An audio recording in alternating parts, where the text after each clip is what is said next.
Welcome to the Empowered Wife podcast, where it's all about fixing your relationship without your husband's conscious effort so that you feel desired, taken care of, and special, even if your relationship feels completely hopeless. I'm Laura Doyle, and today I'm talking about two things that wives with lasting marriages don't say. My guest, Jessica, had big communication problems and then even bigger problems when she found out that her intuition was correct. Her husband had been having an affair for 2 years. She was crushed and felt like she couldn't breathe.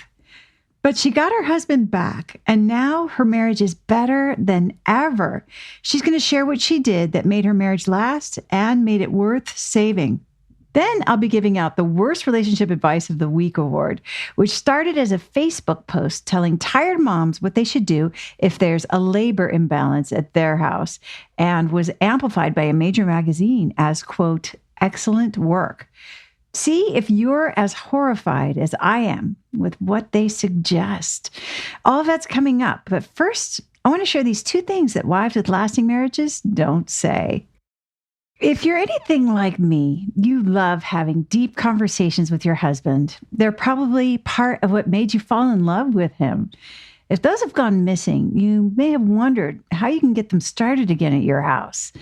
There are two common ways that you may have been told are healthy and appropriate for getting those started, but that may actually be backfiring on you. I'll tell you what those are and why they're not working and what to do instead.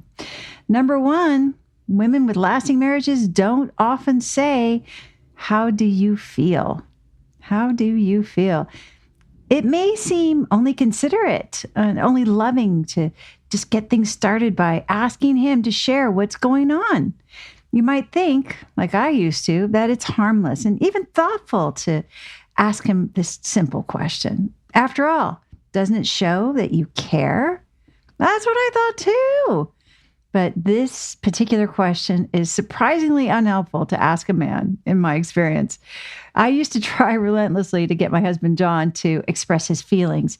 He'd start out saying, "I think," and then I would correct him by saying, "You mean I feel?" And he would roll his eyes and start again, desperate to give the right answer and end the torture. Next, he'd say, "I feel like and I would jump in again and say, "When you feel like, it's not a feeling." I was charming like that. Now, needless to say, his response after that was not the tender revelation I'd been hoping for. After learning to accept certain things about how my husband communicates or how he doesn't, the intimacy came when I least expected it, and it came effortlessly. Ultimately, it was what I didn't say that created profound closeness between us. Here's what I mean. One night, John was eager to show me the lunar eclipse. And as we gazed at the sky, he put his arms around me to keep me warm while he explained how much of the moon would eventually be in shadow. And he didn't tell me how he felt, but the closeness between us was undeniable. I didn't have to get that moment started by drawing out his feelings. In fact, I didn't have to say anything. He let me know what he was excited about and what he was thinking. Turns out, I didn't need my husband to tell me how he felt to have intimacy. But if you want to talk about feelings, you might consider bringing up your own. After all, as the wife, as the woman, you're the one with the gift of emotional brilliance in your relationship. Being vulnerable and revealing yourself is a much better way to start a tender conversation, in my experience. And knowing how you feel is a great start to honoring yourself in that conversation anyway. I hope you don't make the same mistake I did, though, of using my feelings as a license to say something that's also not conducive to a lasting marriage, which leads us to number two. The number two thing that women with lasting marriages don't say is criticisms of their husbands, even if he seems like he completely deserves it. There are some things you're better off not communicating with your husband, in my experience. Unless you communicate hurtful truths and criticisms, the better your intimacy will be and the stronger your marriage. I hear women justifying their lack of diplomacy at times by saying, well, but the truth is, he did choose terrible stocks to invest in. He did pick his teeth at the governor's ball. He is eating unhealthy. The truth is, it's not always such a great idea to tell your husband those kinds of truths.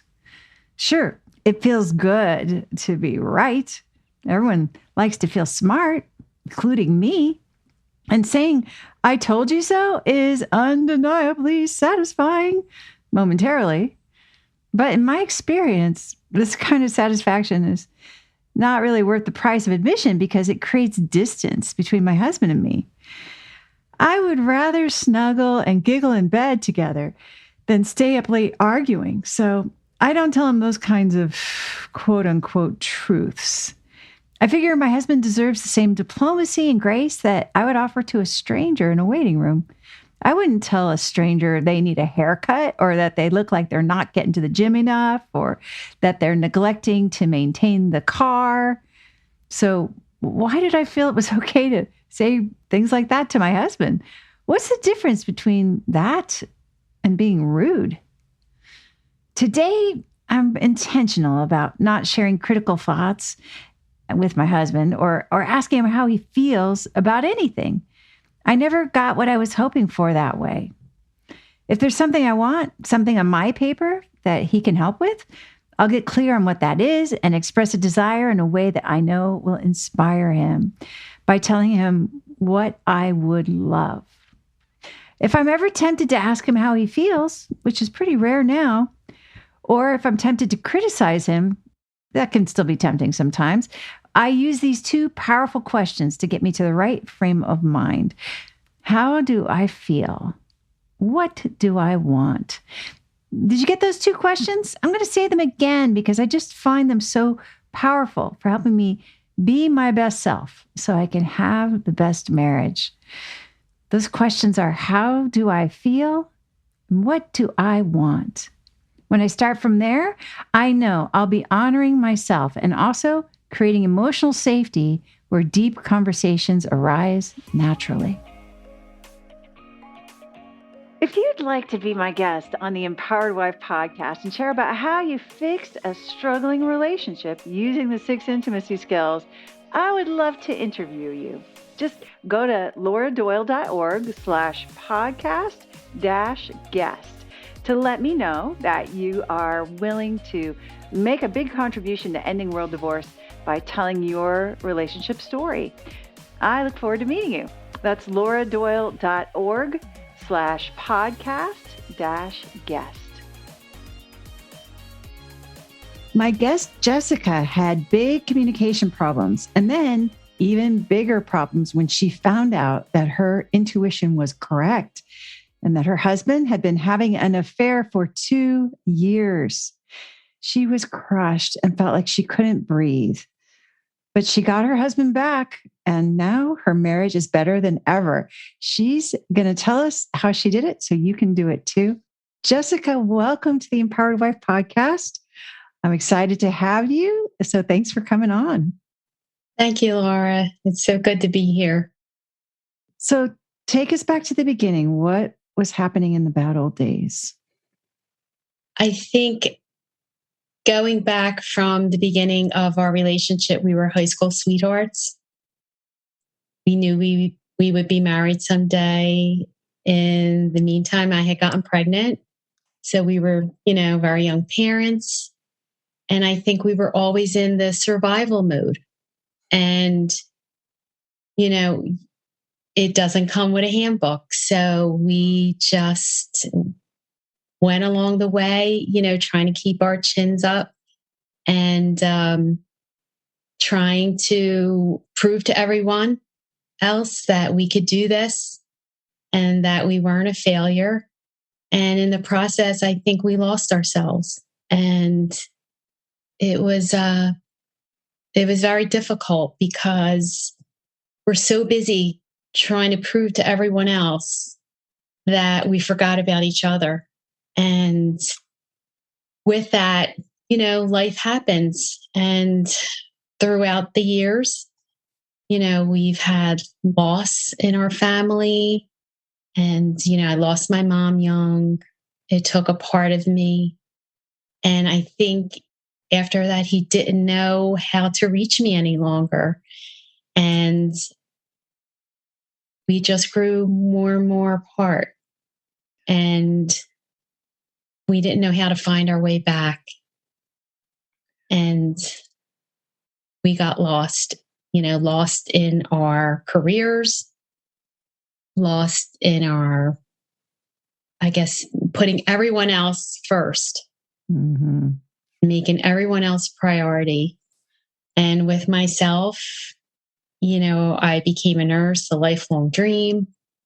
And I threw myself into that role so much so that I gave so much of myself to everyone else, to the point where there was very little left for him or our marriage, I believe. And I was burnt out physically, emotionally. I loved the work I did. I could never picture not doing it. It was so rewarding. And I felt like in a way that I couldn't help my mom, when she was ill, I was able to help other people. And I believe with her pushing me all along the way to do it, I had a lot of faith in God. And I didn't realize, though, in throughout all this, that I was forgetting of the one person who needed me the most, which was my husband. And I could see and I had heard through different people in our lives, with other women that he was friends with, and what looked to be like possibly more than friends, that it was always the same scenario. They would tell me that he was lonely, he missed me, I wasn't around, I worked really long hours, and the days I would be off, working days and nights, you're just trying to get your home back together and keep your house running and keep the kids okay. And self-care and all that goes to the wayside in a sense. And, I always believed in health and nutrition. So that kept me going in my faith, but I didn't realize the impact it was having on him and our marriage. And to the point where it just, I guess, completely broke down and we hit rock bottom. That's when my world fell apart. And so did we. Well, I love this. Thank you for sharing the backstory, because I can just imagine like the unexpected pregnancy when you were high school sweethearts. So that means it was a teen pregnancy. Must have been. And I can just imagine the fear, probably the judgment. Like you said, you're trying to show everybody, hey, we're going to be okay, and we can do this. And there was probably a lot of, I think about control coming out of our fear, right? That was a pretty traumatizing event in a way. It sounds like you did come through it. You did make it. And, but it's just a great example of something that can cause you to go into a control mode. And we haven't heard a whole bunch of that yet, but, and then I find it very moving that you became a nurse too. It's kind of tribute to your mom in a way, right? Giving back and saving other people but you couldn't save her. So it's a beautiful story already. What was the moment when you said, okay, something's really wrong. We can't go on like this in your marriage? I think there were so many instances, and, from being so busy with my career and just going about the day-to-day routine. And I saw him drifting further and further from me. And I didn't know how to reach him anymore. And I know he didn't know how to reach me. And I should have stopped him to ask. But sometimes you don't want to hear. And I guess in a sense, I was maybe in denial of what was right in front of me. So I we had went away with friends, and I couldn't understand how we were going to go away because we were kind of distant. I knew something was wrong. And there were things that he was doing that was also damaging himself. Back then he was drinking heavily at times, often actually, but a very hard worker, great provider, never took away from that, great father and great husband in many ways that now I can see.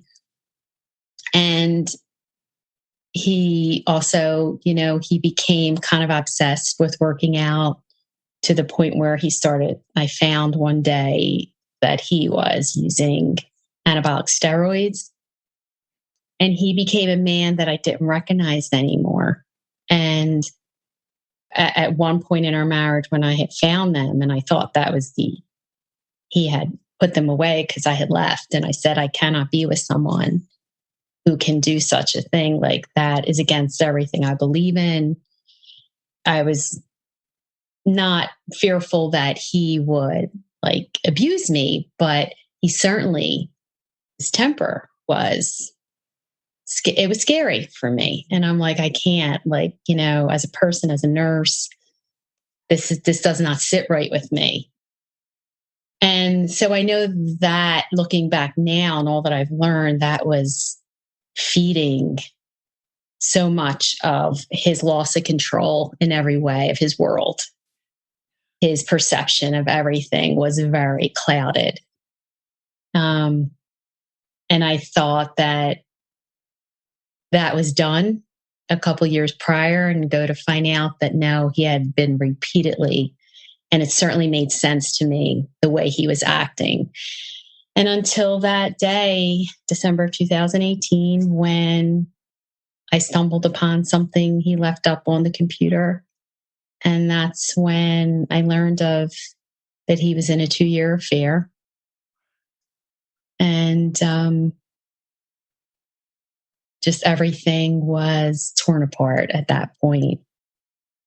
And it was crazy. It was like, I was lying in bed and I got up because I had forgotten to email my manager. It was like someone had pulled me out of the bed to go to the computer. And I was so mad at him. I'm like, no, just do it tomorrow. But it was like someone wanted me to know. And it was, I guess, meant for me. It was time. It was time for us to hit rock bottom and for everything to come out so that somehow we could start to rebuild. So I was devastated, to say the least. Our children were devastated, our whole family. And I thought there was nothing I can do at that point because of all that he had been involved in. And I packed up everything. I packed all his belongings, every shred. And I said, it was a couple weeks before Christmas. Not that it would have ever been easy, but it was like the eve of the anniversary of my mom's death that I found this out.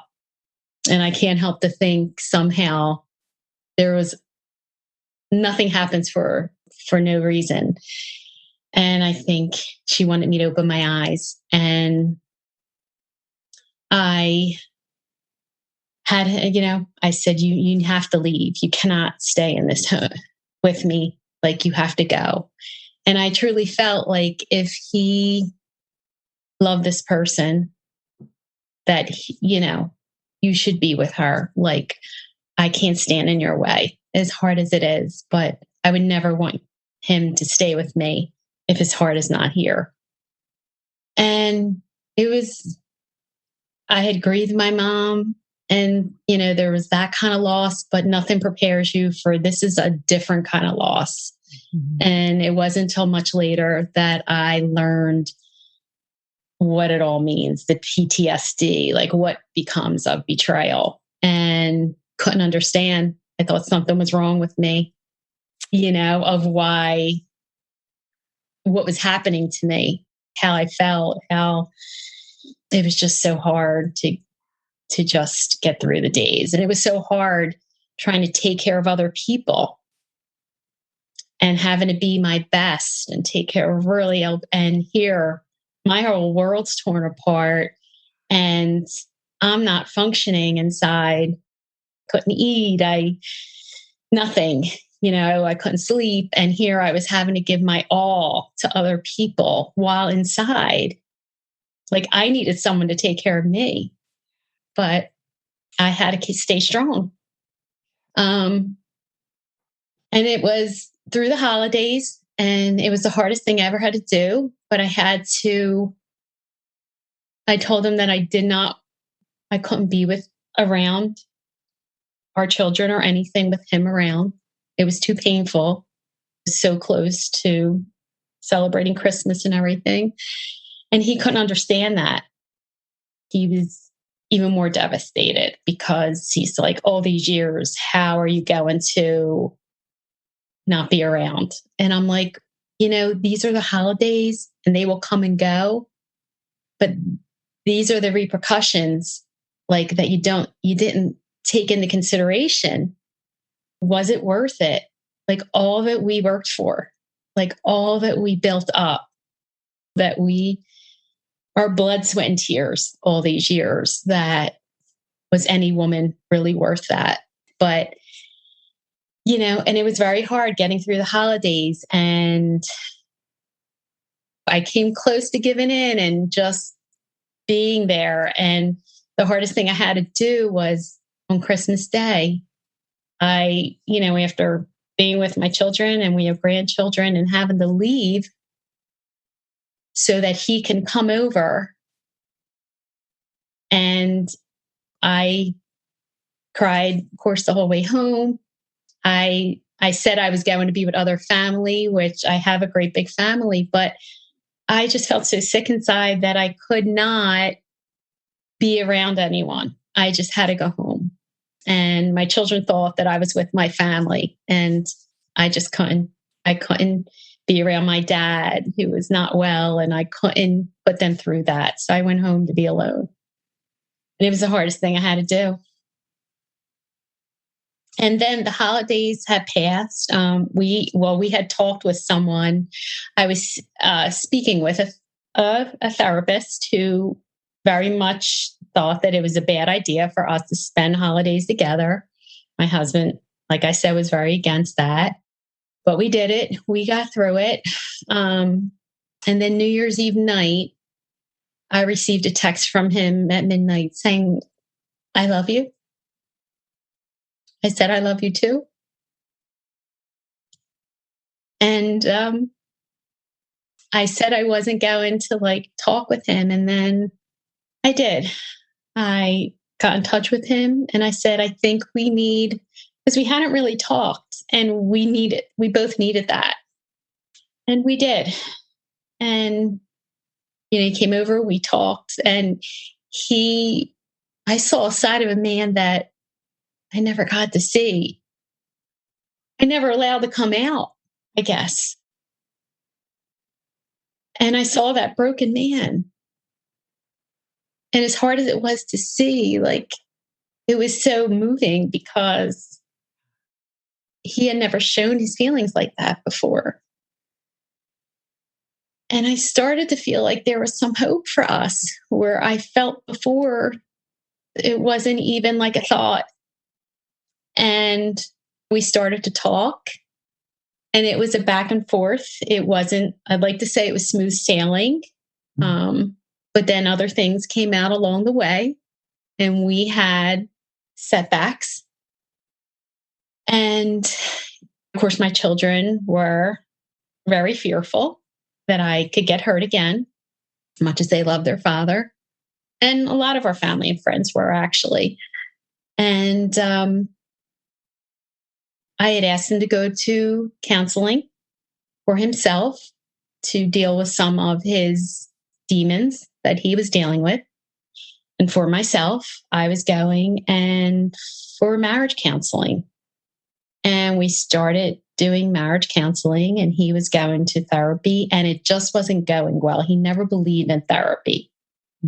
And after a few sessions, he's like, it's too intense. It was not for me. And it just was making him more upset. Same thing with the marriage counseling. We were going, and all it did was cause more and more distance with us. Spilling out all that stuff, it would just bring up terrible emotions for us. And I knew he would dread it. I would dread it too. But I'm like, what else could we do? And then gradually that had stopped. And I started, I continued to go for myself. And I was upset with him that I felt like he was giving up on us by not going.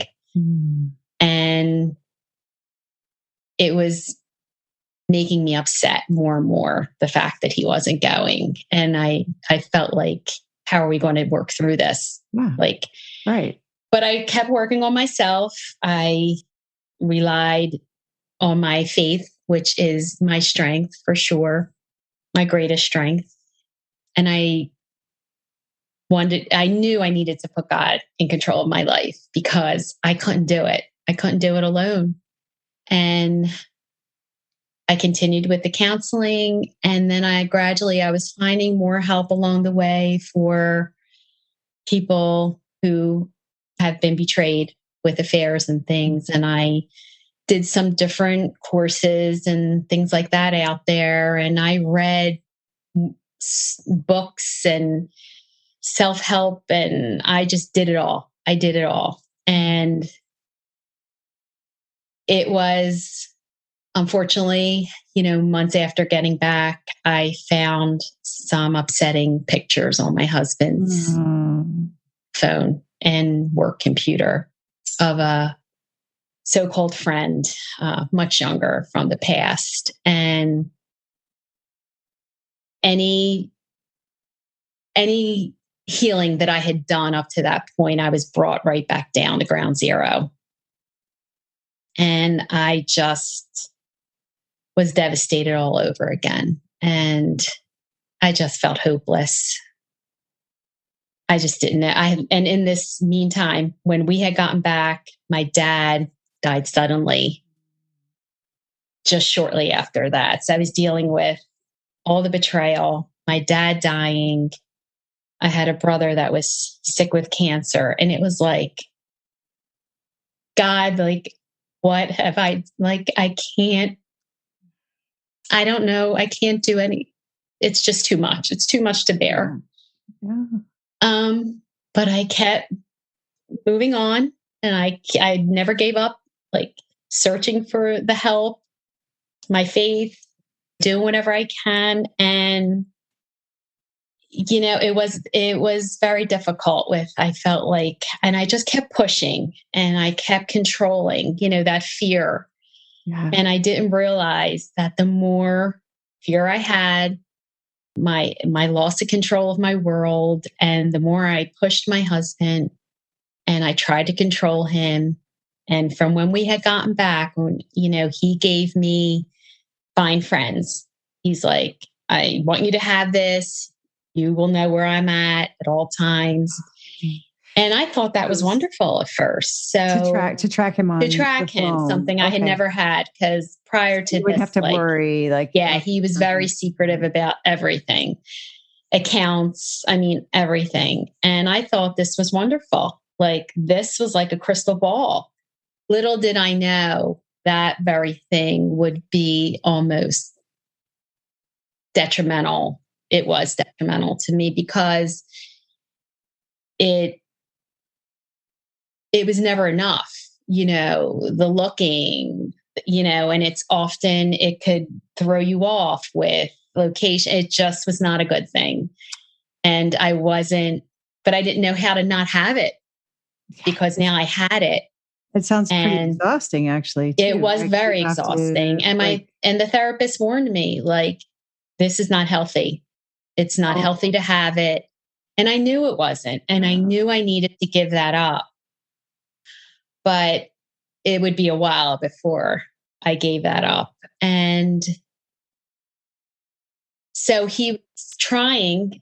I could see that he was trying, but then I didn't know what was real anymore. I felt like I had heard so many lies and so much betrayal that I just didn't know what to do. And part of me thought that, is there addictions other than the other stuff? Is it true addiction? Like possibly pornography, women. Right. I had thought about, I certainly had to consider it. And I just did a lot of praying, a lot of self-help. And then it just was to the point where last summer, there were evil texts I was getting from some women and saying things to me that were not very nice about my husband. And so you bring him to these women had found your number somehow, and yes, and someone was like texting me and telling me like all these very mean things, such as like, well, or, you bring your husband to church to try to get him to stop cheating on you and you're delusional, like those kind of things. And I tried not to feed into it. But the more it just, I'm like, haven't I been through enough? And at first I tried to make it not get in between us, but it did. It did. No matter how much I tried not to, because I was just like that same sense of my world, like the loss of control and what's going on. And, and then I got more of them saying, you should give it up, get divorced, those kind of things. So I'm like, oh, nasty. There was a lot of different things that did not look good. And at this point, and I was looking at my husband's work phone often, and I could have found something bad in anything I read. He works with mostly women, very little men, and he's in charge of a lot of things. And it was an ideal situation for someone if they wanted to cheat. And then I said, well, you don't need that situation. If you truly want to cheat, you can do it anywhere. But I knew I couldn't stay looking at his phone. I knew I had to give all that up. It wasn't healthy for me. And all it did was there was no intimacy because of all of that. It was a constant tug of war. And I just didn't know how to get out of this vicious cycle until I found you, Laura, by accident. I think I was on YouTube and I don't even know what I had searched for. And you came up and I started to listen to the YouTube videos you had, found out about your books, and I got The Surrendered Wife. And from the moment I start reading it, there were light bulbs going off. I was like, all that I had read prior to this, and the marriage counseling endless, and the therapy, and other different affair things, nothing prepared me for finding out about like what you taught. It was everything. I knew there was something out there and I knew I needed the help, but I didn't know what it was exactly. And it was like, not like it was God put you in front of me and you were the missing link that I couldn't find. And once I start reading your intimacy skills, and I just couldn't get enough. And I'm like, oh my goodness, like, yes, this is everything that I didn't know I was doing that no one ever said. Like no one teaches you, especially when you're young. You don't have the coping skills and there's no book to tell you. It's trial and error. You learn as you go along. And when I read, I was pushing him away for so many years. Nothing he did was right. I was critical. Especially when I was grieving my mom, for so long. And, I was worn out, like I said, from my job. And he did so much. He did do so much. He was great in so many ways, but it was like all blurred because of me.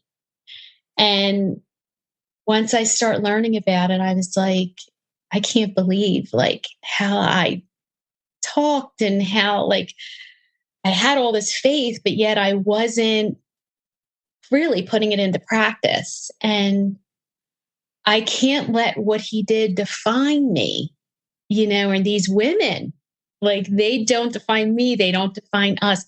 Now I realize they're a symptom of a much bigger problem. And the problem was the lack of intimacy and the respect. I didn't realize how I wasn't respecting him for so many years because of the hurt. I couldn't. It was so hard to respect him.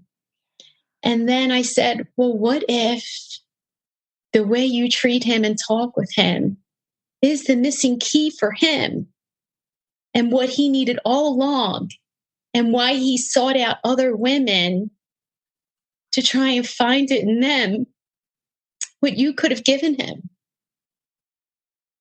And then it all made sense. And I knew that you were the answer to my prayers. Not only to my prayers, Laura. I didn't realize that all this work I've done with your program, your Empowered Wife program, which is priceless. You cannot put a price on it because it gave me back my life. It gave my children back their parents' marriage. It has changed not just my marriage and our lives. It's changed generations to come. And I see it already because my daughter and her husband were going through difficulties in their marriage. And she was kind of like her father, where she didn't believe much in marriage counseling or books or different stuff. And I said, you have to promise me, I'm going to send you this podcast. I want you to listen to this. Just listen to one. Just promise me you'll listen. Sure enough, I sent it to her because she was kind of at the end of her rope and thought that like her marriage was just doomed and ready to give up. And I said, please don't take it from me. I didn't think there was hope. And she listened to your podcast and she called me and she started listening to others. She said, Mom, oh my God, I can't believe what I've heard. Like, I never knew how I talked to him or how I treated him and not respected him. And she was blown away, just like I was. And she's like, it is like just so good, like to hear it. It was our anniversary recently. Like so quickly, like when she started putting these skills, the intimacy skills into play and start reading and listening to you, she was like a different person. Her husband was like a different person. They just went away for their anniversary. And I bought her your book. And I sent it to her. And I said, I want you to bring this on the plane. And I want you to read it on the way up and back. She said, I will, Mom, because it's just when I need it. Like she was just so excited and full of hope. And I said, this goes beyond me. This was meant for me to find. You were meant for me to find, not just for myself, but to help generations to come. This will help. It has helped my daughter. I have a granddaughter. And when I think now I can help women, nothing happens for no reason. And I believe that God made me go through all of this to help other women, just as I have as a nurse. He wanted me to go through this, not to punish me in order to be hurt, but he knew the kind of person I am. I want to help people. I've helped them physically. I've helped them emotionally and spiritually. Now I can help women with their marriage and to change their lives and their families' lives. Wow. So here I am, and there's no perfection in this world, but I feel like I've been given the power in my marriage to now be the woman that uplifts my husband instead of other women. Now I know that I had it in me the whole time, but it was overshadowed by so much negativity.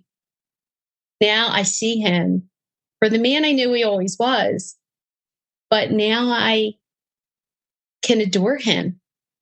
And he does with me too. Like, we know how to get through. It's not that there'll never be like hard times or that there hasn't been something to upset. You know, there's triggers with betrayal. So, but I've learned how to channel through them better. And where I used to like feel like I was losing control when I would be triggered, I have the skills I need to get through those where I didn't have them before. And now, like, I'm hopeful that I know I'll be okay, that we'll be okay because of all that you've given to help marriages like myself. So I'm excited. And I know, I'm sure my daughter's not the only woman. I've told other women, I know, you know, there was someone I worked with and she was on the brink of getting divorced. And I said, and I was telling her about your program. And I said, do me a favor. Why don't you start reading this book? If you don't find it's fine. You don't have to do anything. Just start to read it. If you think that there's nowhere else to go, give it a try. You will be so surprised. So through helping myself, I'm helping other people. And that's what life is all about. It's so moving. Your story is amazing. I love how authentic you are, especially like you're saying, there's no perfection in this world. So there's still triggers with the betrayal. And that's something I want to ask you about because your accountability is through the roof. It's amazing because what I hear you saying is, look, I can connect these dots. My husband was seeking something elsewhere that he needed to get from me. And I wasn't giving it to him and he still needed it. And so that's an enormous accountability out of this, what was just sounded like a really devastating heartbreak. And I just want to know, like, I have so many questions, right? Like, so what did you say? And you had this moment of sort of recognizing yourself as, you know, being busy with work and how did you get to the point where you got to that accountability of like, okay, this was my contribution to the problem, right? And this is like totally different than tracking or the texts from the other women. I gave all that up, Laura. This is all about you being on your paper. How did you do that? Well, I think it started with, I had to get real and what I thought was giving me freedom, such as the tracker and searching in his phone or computer, was actually keeping me a prisoner. Yes. I was a prisoner to it. Yes. And I realized that I can't have a life with it. And it came to the point of, we both knew. And with the last straw and him saying, I can't, I knew I couldn't live like that any longer. He couldn't live like that. And something had to give. And I gave it up. I'm like, this is it. So you Like, said to him, I'm not going to track you anymore. Is that right? yes, I'm like, I don't want it. we were almost breaking up, and I said I knew I had to give it up because it wasn't healthy for me or us. And I did. I said, give me a chance. I know I can do this, and I know I have to do this. So I gave up the tracking, I gave up the searching. And once I did that, it was like this huge like weight had lifted to set. Then I started being able to like enjoy things again, like truly enjoy things like with us. Then I start opening up my mind to like all the things that I set out to do, that I said I would do for him. Now he is the priority. No one comes before him. Like, we have children, we have grandchildren. I changed my career. I'm no longer in a hospital where I'm, as much as I loved it, burnt out. I knew for my health, for our marriage, he deserved it. We deserved it. And now, like, I have normalcy. I still love what I'm doing. I'm still helping people, but in a different capacity.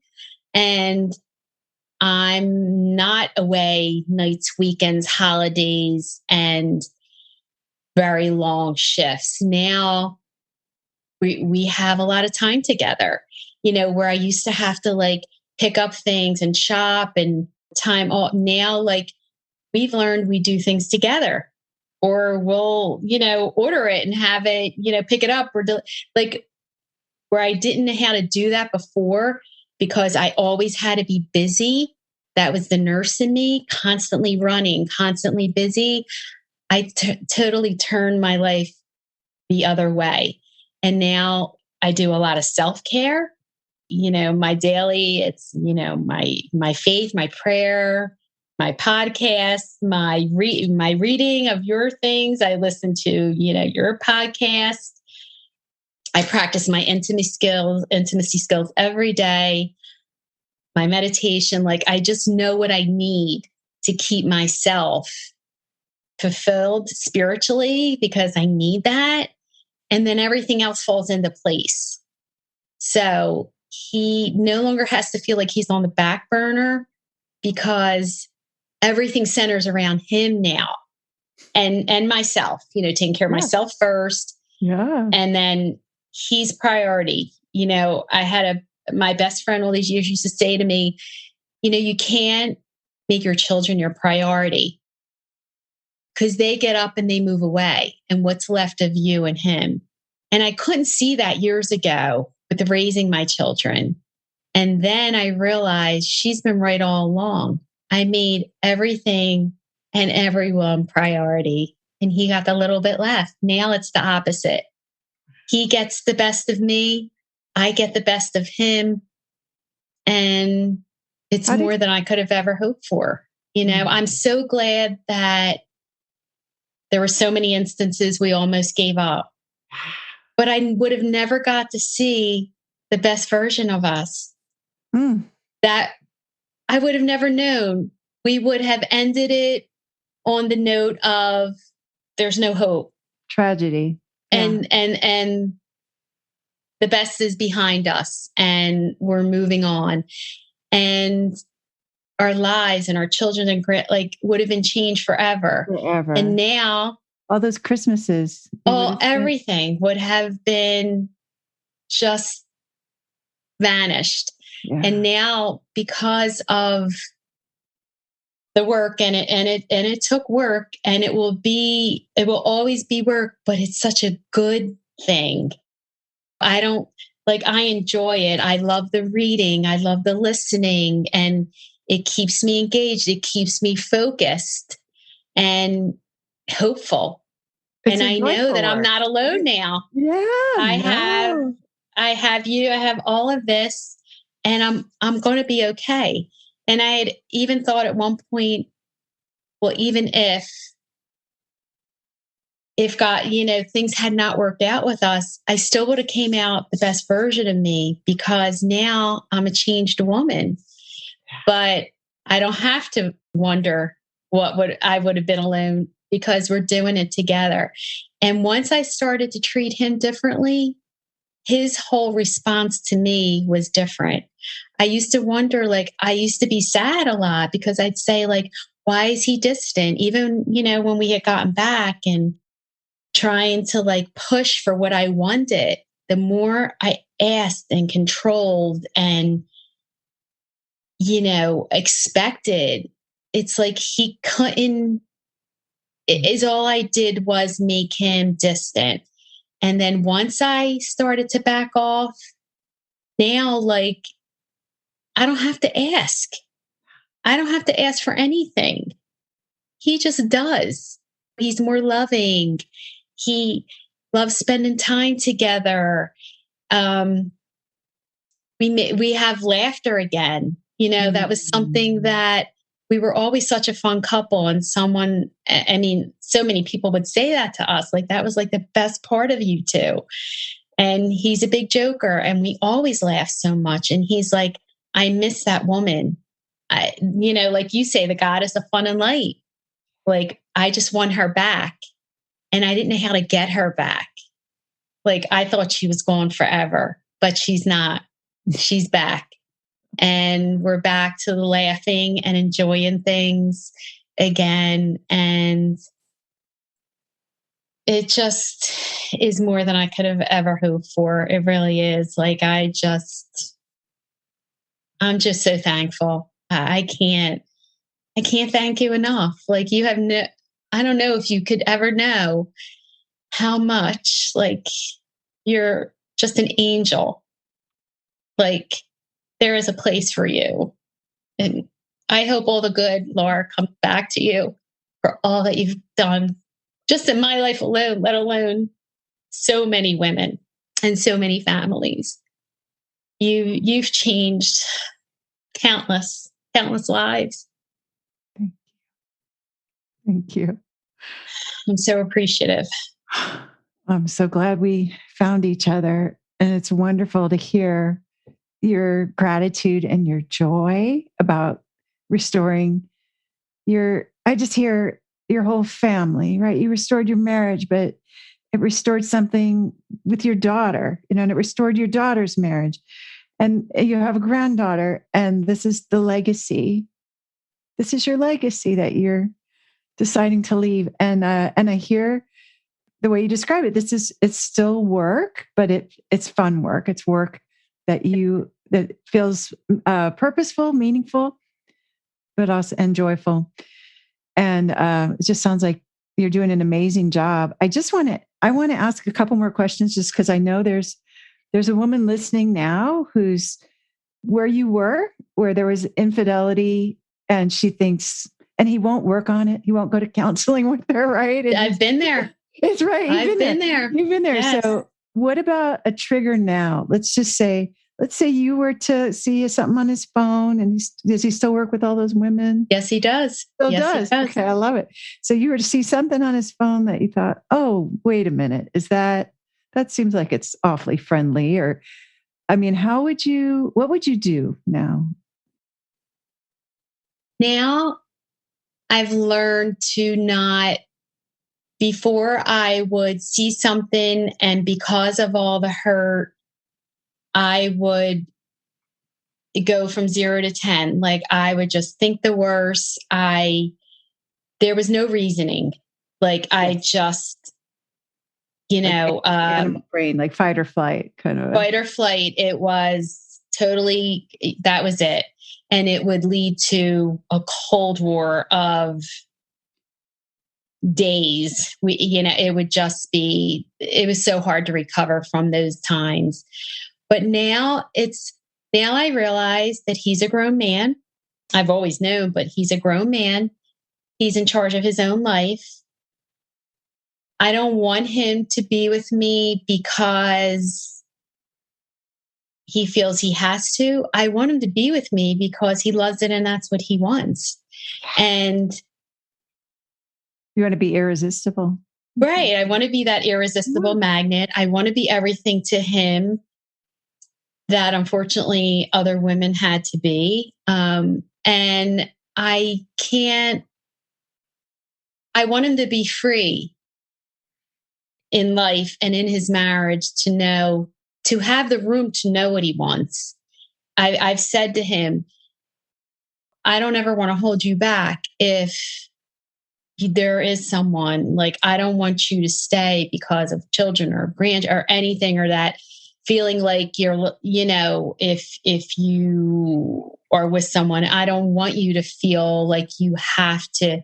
I don't ever want him to feel like he has to. Of course, I want him to be, but so I don't go to that place anymore where I try to control. Like, I can't stop anything from happening. I can only be the best version of me, and hope and pray that that's enough. Like, because now I know because I'm the best version of me, and I'm doing everything I always had to do, and I'm treating him the way I have to treat him. Now I know that if that were to happen again, then it's beyond me. There's something that it's not it, and I guess it never really was. Like, I didn't directly cause it. I certainly may have contributed to feelings about it, but I can't stop it, and I won't want to. I hope that, he would never feel like he's missing anything to have to go to that again. But I can't control him. He has to do, he's in charge of his own life. I'm in charge of mine. I know for me, with my faith, like, and I certainly had reasons. I had lots of reasons that I could have did the same thing to get back. But I believe, like, for me and my character, like, I knew what I stood for, and I wasn't going to allow anyone else to make me conform or to give up what was important to me, which was all my values and my morals. Yeah. So no one can, I've been hurt a whole lot, but no one can make me do that and then resent myself. Right. No, I good point. As a mere mortal woman, it crosses your mind. Okay. It does. I guess the deal's off. Certainly right? does. It would be the easy. Well, that's the easy thing to do. It's the easy thing to do. Yeah. The easy thing to do. But nothing worth working for is ever easy. So you have to put the work into it. Yeah. You can't expect results without putting the work into it. So here I am putting the work into it. Yeah. I mean, in a way, I guess we could say divorce might have been easier in a way. It would have in some instances. Yeah. But for both of us. Less rewarding for sure. But it would have been a lot less work. And I know sometimes because of all the triggers, it's been very hard for him. And to be with a woman who you hurt and you have to, the repercussions of it, or you have to see the pain in front of you. That's been very hard for him. But before, I was saying I forgave him, but I was still criticizing and judging and making him pay over and over again. Well, I'm not willing to be that woman anymore. Mm-hmm. I have no right to do that. Mm-hmm. I'm not God. So did you apologize? He deserves love and forgiveness because he is a great man. Yeah, absolutely. I love that. Did you also apologize to him once you had this? I did. I apologized many times for not being what he needed. Like, I missed so many important cues of, I just thought that he could go on seeing how he was left alone a lot and lonely. And I didn't have time, not talking or really like being with him, but yet being so focused on everything else that he didn't feel important in my life. Kind of a form of disrespect in a way. I was very disrespectful. Yes, I was. Yes. If you would have told me during those years, I would have been probably, I couldn't hear that. Right. It was so hard to have to reach inside myself and get real with myself and say, okay, you're going to have to face things that you don't want to hear about yourself.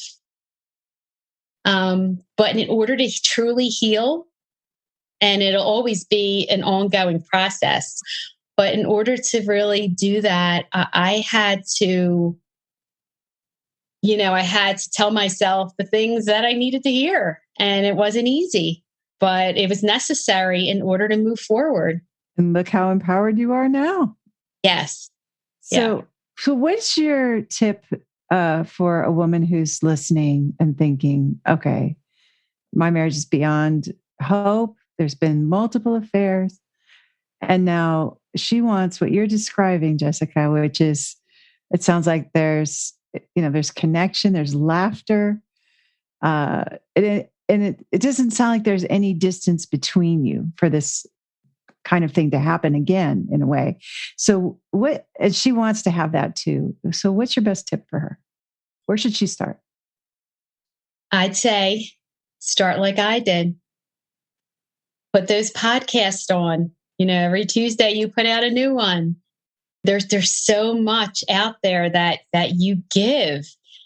The YouTube videos, your books. I have Surrendered Wife. I have Things Will Get As Good As You Can Stand, because I didn't know how to receive. And I would tell her, it's not hopeless. It is no way, shape, or form is it hopeless, because you can't say something's hopeless when you think you've given it your all, but until you're doing these skills and you're learning, you haven't given it your all, even though it feels like you have because of the pain you're in. And I, thought I had given it all until I found this. And then I said, oh, you didn't even begin. You didn't even begin to get real with yourself. And that's when now I know I can say, I'm giving it my all, because I work on it every day. I incorporate it into my life. It's a part of me now. And it's not just something you go through temporarily. It's a whole way of life. It's a whole different attitude.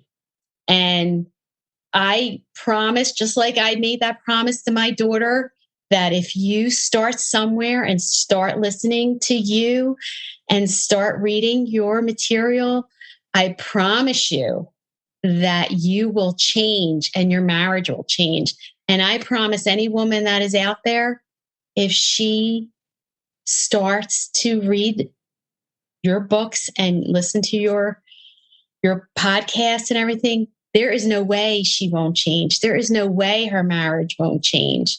And in turn, and not by making them, her husband will change, because you will be treating him with the love, honor, respect that he needs and that you need as well. You'll get that in return. So don't give up. It's never the end. And there's hope out there. What would you say to Jessica from before? What would you say to her that you know now? Well, I'll tell you, Laura, I say, if I could have found you in my younger years, I would have changed the whole trajectory of my marriage. Like, I probably could have spared so much hurt and pain and the infidelity, so many things possibly, if I could have had the right skills to know what a man really needs, how to talk and treat them, what I need, how to express it the right way. And if I could have had those skills, like, we've had a lot of beautiful memories through all the pain, even all these years, like nothing could take that away. But it would just been life-saving to have what I have now to have had years ago. So now I say to the new version of me is that I'm glad you didn't give up on yourself.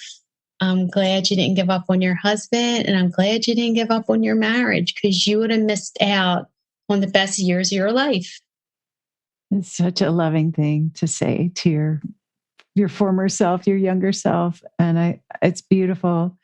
And I just want to celebrate with you. Just want to do my happy dance that you have made such a beautiful family where there could have been a very broken family. And just say how much I admire you. I admire you, Laura, so much. I can't say enough. Thank you. Thank you. Well, thank you so much for sharing this inspiring, vulnerable, authentic story with everyone. I'm sure you are ending world divorce today by inspiring somebody out there who's listening right now. So I've been so inspired by so many women in your program. They've lifted me up and they've helped me along with you. That's great. Thank you so much. Thank you, Laura. If you'd like to be my guest on the Empowered Wife podcast and share about how you fixed a struggling relationship using the 6 intimacy skills, I would love to interview you. Just go to lauradoyle.org/podcast-guest to let me know that you are willing to make a big contribution to ending world divorce by telling your relationship story. I look forward to meeting you. That's lauradoyle.org/podcast-guest. And now it's time for the Worst Relationship Advice of the Week award. It's the worst relationship advice of the worst relationship advice. Yeah, it's the worst relationship advice of the worst relationship advice of the week. And the advice I find most revolting this week is a doozy that wins, hands down, for the absolute worst advice of the week, and likely for the year, too. It was sent to me by a student who came across an article in an online magazine with the profane headline, "Mother's Searing Post Begs Exhausted Moms to Stop Making Excuses for," insert expletive here, "husbands." So first, a grateful shout out to the student who spotted this and thought of nominating it for the award, because it really is a standout. And I so appreciate you contributing to the podcast. Many thanks for that. The magazine applauded this Facebook poster for urging all working mothers to, quote, "stop excusing their husband's laziness and to leave their marriage if need be." She actually writes, quote, "Tell that expletive to get off the golf course, get his expletive home, get up in the middle of the night with the baby, and start earning the right to stay married. And if he doesn't, they should definitely, quote, divorce his expletive." This writer seems quite angry, actually. And as much as I like to ridicule bad advice, this one is so tragic, and it was so lauded by this magazine and apparently lots of others on social media that is pretty hard to muster my usual silliness and sarcasm for it. I consider this advice a formidable threat to families and to children and to the communities that depend on strong families and lasting marriages. And I'm sad that it's celebrated in a forum meant to serve and support mothers of young children. I'm sad that it's culturally normal to say to mothers, often stressed and depleted, that, "oh, you'd be better off if you dump him." That this is held up as some kind of empowerment to double down on your anger and victimhood and get rid of the guy you married if he isn't contributing enough. Maybe it's because I just watched a TED Talk by divorce attorney Marilyn York, who represents fathers. She spoke about how tragically overrepresented children from fatherless homes are among the homeless and the incarcerated and among those who commit suicide. Fatherless homes, those are the children from fatherless homes. Reminds me of my little brother, who also grew up in a fatherless home after my parents' divorce, and he died from a drug overdose.